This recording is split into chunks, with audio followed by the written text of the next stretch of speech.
Salut à tous les aventuriers et bienvenue sur KL et Psycho, la chaîne qui décortique votre émission préférée au travers de la psychologie. On va découvrir dans cette vidéo à quoi ressemble un énéatype 5 dans koh Lanta. L'énéatype 5 dans koh Lanta, c'est maintenant.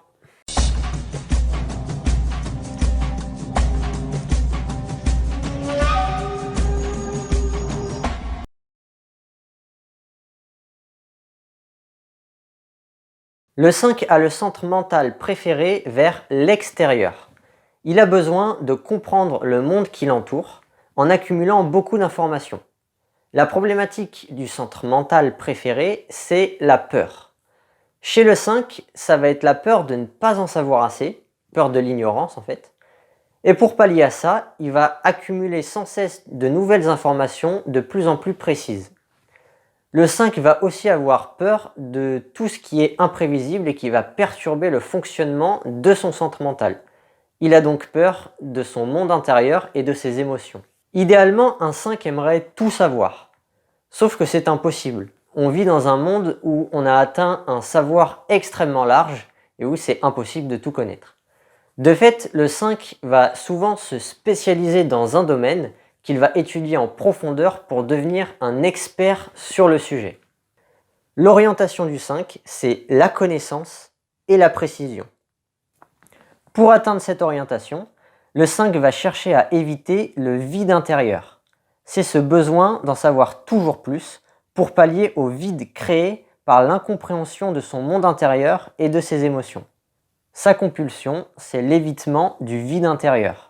Pour satisfaire sa compulsion, le 5 va utiliser deux mécanismes, la passion et la fixation. La passion du 5, ça s'appelle l'avarice, qui est avant tout une avarice de soi. Ça veut dire que le 5 ne veut pas être disponible pour les autres. Il ne veut pas être dans le partage ni de ses informations, ni de soi-même.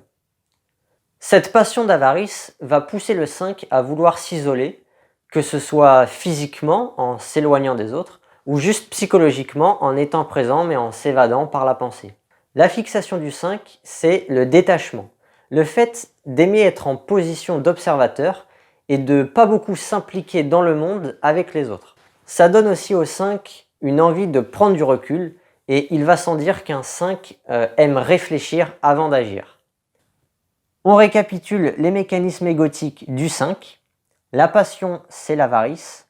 La fixation, c'est le détachement. La compulsion, c'est d'éviter le vide intérieur. Et son orientation, c'est la connaissance et la précision. Pour analyser le 5, je vais parler de Thierry, le magnétiseur de la saison 12. Pourquoi Thierry ? Eh bien, vous allez voir qu'en fait, c'est un choix qui s'est imposé de lui-même, puisqu'il y a eu très peu d'énéatypes 5 dans l'histoire de koh Lanta et que, en fait, la seule personne pour laquelle j'ai atteint la certitude, c'est lui. Je commence par l'illustration du centre préféré vers l'extérieur.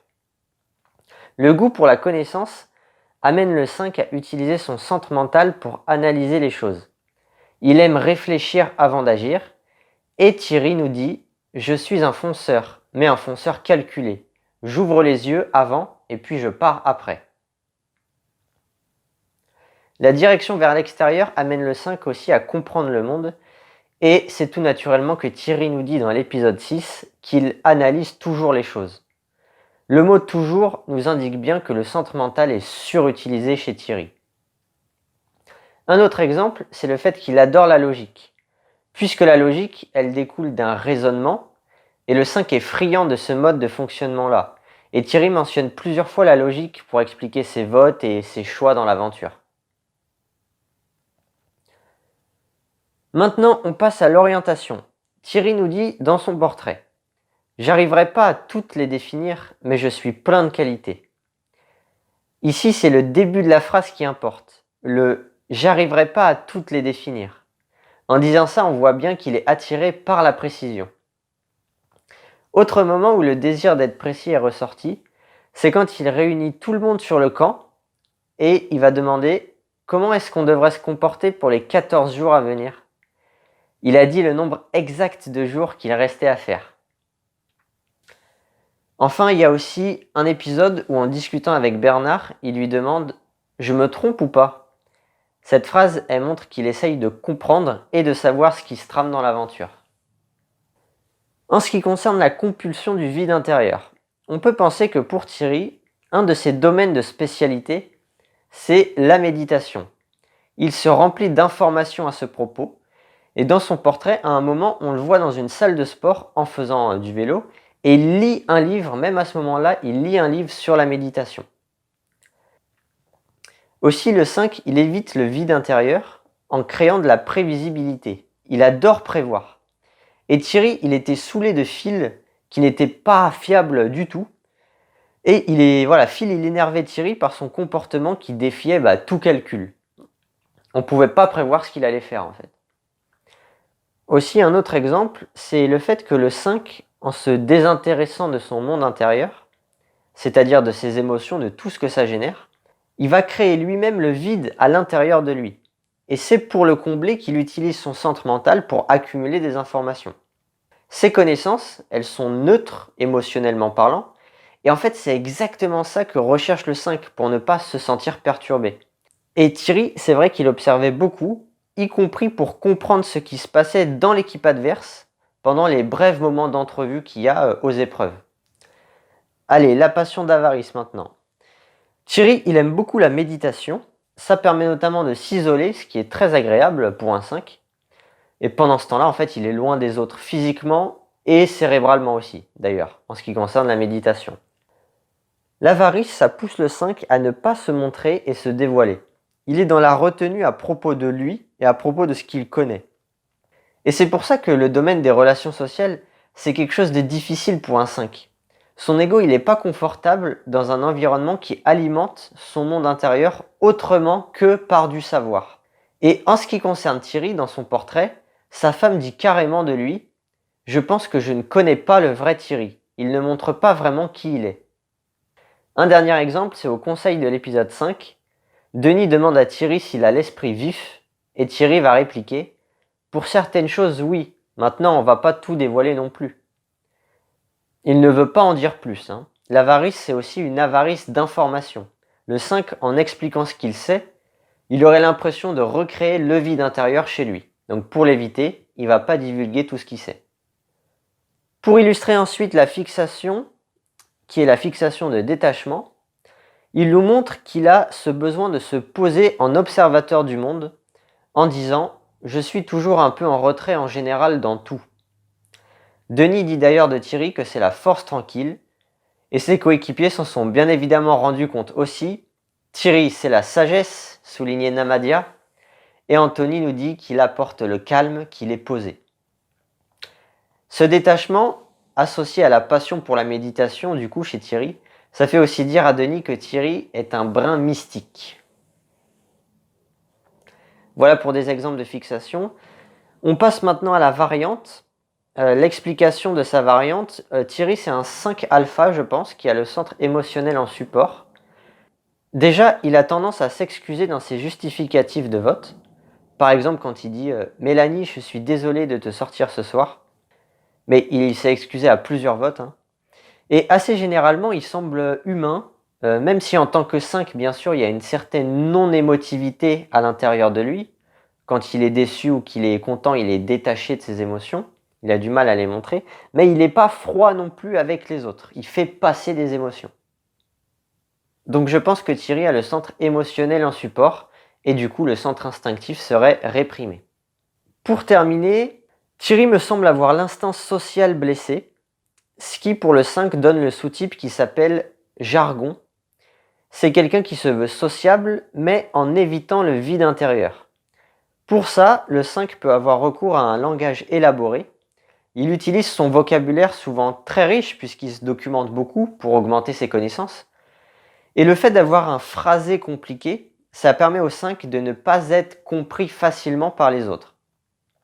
Il peut aussi utiliser des termes spécifiques, d'où le nom qu'on a donné au sous-type. En fait, le 5, il aime bien la complexité. Et c'est ça qui lui donne un côté très cérébral, très intellectuel. Souvent, les 5 de sous-type social, ils ont l'image de l'expert, le type qui parle pas beaucoup, mais quand il parle, il te fait une dissertation et tu comprends rien du tout. Et Thierry, c'est vrai qu'il avait une communication qui était un peu alambiquée. Alors je vous ai mis un exemple quand il dit « Il y a un côté sombre chez Brice que j'aime pas du tout, c'est cette manière mielleuse d'enfariner tout le monde, et les gens sont là à s'abreuver de ses paroles. » Voilà, je pense que c'est un exemple qui montre bien le sous-type social chez Thierry. D'ailleurs, évidemment, être de sous-type social, ça va atténuer encore un peu plus le problème social que peut vivre un 5. C'est toujours un petit plus. Et voilà, l'analyse de Thierry se finit là-dessus. Alors, vous avez compris que j'ai pas d'exemple précis pour illustrer la variante mu par rapport à ce que j'ai dit au début de vidéo, mais je vais quand même vous donner une description théorique pour savoir à quoi ressemblerait un 5 mu dans koh Lanta. Le 5 mu, il a le centre instinctif en support et il réprime le centre émotionnel. Il sera actif pour tester ce qu'il a appris et c'est dans la réalisation qu'il vérifie et ou qu'il va corriger ses erreurs de raisonnement. Il apprend des choses par la pratique en utilisant son centre instinctif. En revanche, la répression de l'émotionnel, ça va renforcer encore plus ses difficultés sociales. Il peut paraître froid, voire robotique à cause de son côté analytique. Et bien sûr, son amour pour la logique est encore plus fort que pour le 5 alpha. Et on peut penser que dans koh Lanta, le critère de choix par affinité, pour le 5 mu, ce serait un argument très bas dans son estime. Voilà en ce qui concernerait la description théorique d'un 5 mu, même si voilà, je suis désolé, j'ai pas d'exemple dans l'histoire de koh Lanta. Bien. Je suis censé maintenant vous donner d'autres personnes d'Enéatype 5 dans koh Lanta. Comme vous avez pu le comprendre, il y a très peu d'exemples d'Enéatype 5 dans koh Lanta. Je vais avoir du mal à vous citer des noms et même si j'en ai, ce sont des candidats peu marquants et des candidats pour lesquels je n'ai pas pu atteindre la certitude que ce soit des Enéatype 5. Alors il y a quand même un candidat, je vais vous en citer un, il y a quand même un candidat qui ressemblait beaucoup, vraiment beaucoup à un Enéatype 5. Malheureusement, il était parti un peu trop tôt pour que j'atteigne la certitude. C'était le candidat qui s'appelait Benoît dans la saison 14, la saison gagnée par Marc.